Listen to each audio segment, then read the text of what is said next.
मोदी दोस्तों, आज आप देख रहे हैं कि किस तरह से मोदी के विरोध करने में लोगों को थोड़ा सा स्वैग फील होती है। और भारत में जितने भी बीजेपी के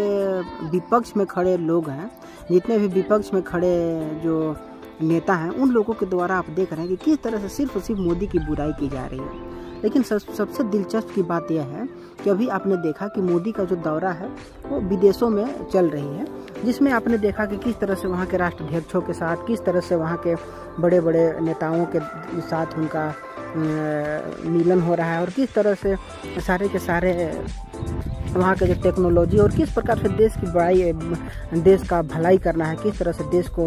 विकसित करना है, ये सारे के सारे चीज़ों को मोदी के द्वारा भारत में लाए जाने का प्रयास किया जा रहा है। और यहाँ तक कि अभी आप देख रहे हैं कि देश के तमाम ऐसे बड़े बड़े सेलिब्रिटी हैं जो विदेशों में जा करके विदेशी कल्चर को भारत में ला करके अपने आप को बहुत काबिल का झांट समझते हैं। लेकिन आज मोदी ने ऐसा कभी नहीं किया। मोदी ने अपना हुलिया कभी नहीं बदला, और यहाँ तक कि विदेशों में जा करके मोदी ने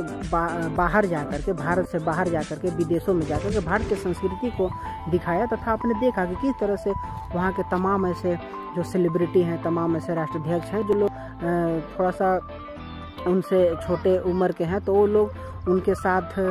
उनका चरण छू रहे हैं, उनको हाथ जोड़ करके प्रणाम कर रहे हैं, और तमाम प्रकार से भारतीय संस्कृति वो लोग अपना रहे हैं जो कि उनकी आवश्यकता थी। और ये बहुत ही बड़ी बात है कि यदि हम अपने देश से, इतना बड़े देश में रहते हैं, तो अपने देश की कल्चर को, अपने देश की संस्कृति को हम विदेशी के हाथों में थोपे, विदेशों में जा करके थोपे।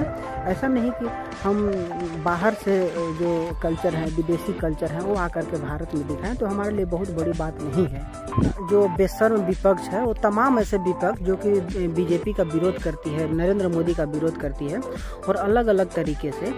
बीजेपी को, खास करके नरेंद्र मोदी को नीचा दिखाने का उन लोगों के द्वारा प्रयास किया जाता है, जो कि इनकी भड़ुआगिरी, जो दोगलागिरी है, वो कूट कूट करके सामने आती है।